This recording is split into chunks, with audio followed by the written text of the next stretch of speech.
எட்டி உதைப்பான், ஷூ காலாலே வெட்டி உதைப்பான், செருப்பால் எட்டி உதைப்பான், ஒருத்தர் வீடே எடுப்பான். அதை அந்த மாதிரி கொடுமையே நாங்களாம் ஆளாகக்கூடாது. எந்த அதிகாரிக்காவது இது போய் சேரணும்.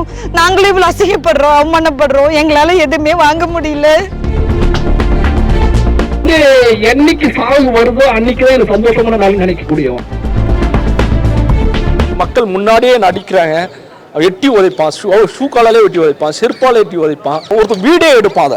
அதை இதுல வந்து கூடுதலான என்னை அடிச்சத வீடியோ எடுப்பான், வீடியோ எடுத்து பாதுகாத்து வச்சுக்கிறான். கொடுமையாகவும் இருக்கக்கூடாது. அந்த மாதிரி கொடுமையே நாங்களாம் ஆளாகக்கூடாது. எங்க வாழ்க்கை ஒரு நந்தவனமா போச்சு. எங்க வாழ்க்கை வந்து அந்த ஒரு சீன்ல காமிச்சிருப்பாங்க, எப்படி அடிச்சாங்களே ஜட்டியோட விட்டு அடிச்சாங்க. நான் சொல்றது கூட யாருக்காவது தெரியணும், எந்த அதிகாரிக்காவது இது போய் சேரணும்.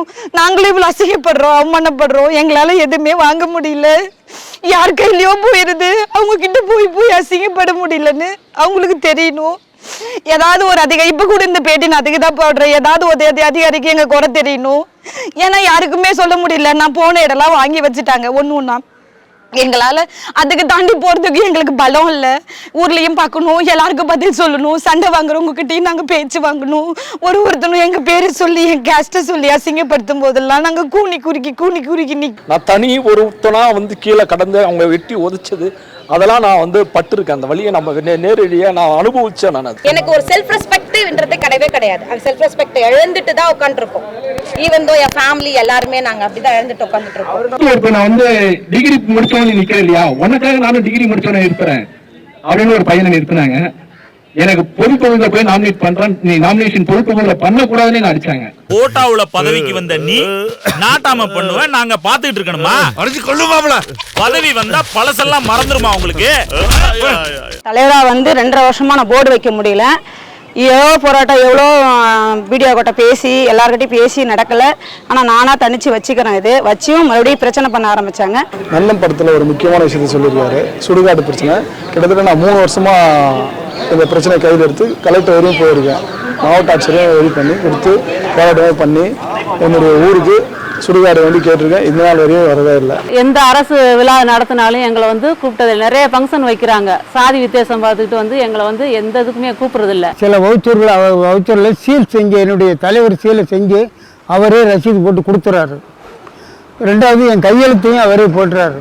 அந்த கொடி ஏற்ற போதெல்லாம் ரொம்ப வருத்தப்பட்டோம். ஏன்னா ஏற்ற விட மாட்டாங்க. அவர் ஒரு துண்டை கட்டி ஏற்றி பார்க்குறாரு. நாங்கள் அந்த கொடி கிட்ட போய் திரும்ப வந்திருக்கோம் ஏற்ற முடியாமல். 2013-14 இந்திரா காந்தி குடியிருப்பு திட்டத்தில் கொடுத்த வீட்டுக்கு இப்போ வந்து பணம் வாங்கி கொடுன்னு சொல்லிட்டு ஒரு நபர் வந்து என்னை அடித்து தாக்கி 20 நாள் வந்துட்டு ஹாஸ்பிட்டலில் அட்மிட் ஆகிற அளவுக்கு அடித்து தாக்கியிருக்காரு. ஜாதியை பற்றி குறிப்பிட தப்பாக எடுக்க வேண்டாம். ஏன்னா 10 ஆண்டு காலம் வேற ஒரு சமூகத்தை சார்ந்த ஒரு தலைவராக இருக்கும்போது கொடுக்குற மரியாதையோ அந்த செயல்படுத்துகிற விதங்களையும் எந்த ஒரு அதிகாரியாக இருந்தாலும் சரி, பொதுமக்களாக இருந்தாலும் சரி ஒத்துழைப்பு தர மாட்டாங்க. முற்பட்ட சமூகத்தை சேர்ந்தவர்கள் வந்து எஸ்சி அப்படின்னு சொல்லிட்டு போலியான சர்டிஃபிகேட் வாங்கி 2 வாட்டி நின்று அவங்க ஜெயிச்சாங்க. அதை வந்து எதிர்த்து 12 வருடங்கள் நம்ம ஹைகோர்ட் அண்ட் சுப்ரீம் கோர்ட் அங்கே 2லேயும் வந்து கேஸ் ஃபைல் பண்ணி அதன் பிறகு தான் அவங்களுடைய கம்யூனிட்டி சர்டிஃபிகேட்டை கேன்சல் பண்ணணும். கண் கூட ஒவ்வொரு நாளும் வேதனோட வாழ்ந்துட்டு இருக்கிறேன். நான் எனக்கு வந்து என்னைக்கு சாவு வருதோ அன்னைக்குதான் எனக்கு சந்தோஷமான நாள் நினைக்கக்கூடிய அந்த வழியை நான் அனுபவிச்சுட்டு இருக்கேன். அத்தனையும் வட்டி முதலுடன் உங்கள் கரங்கள் தங்கிடுவோம். நந்தனினமே பெரும் அரியாசனமே. செய்திகளை உடனுக்குடன் தெரிந்து கொள்ள உடனே சப்ஸ்கிரைப் பண்ணுங்க.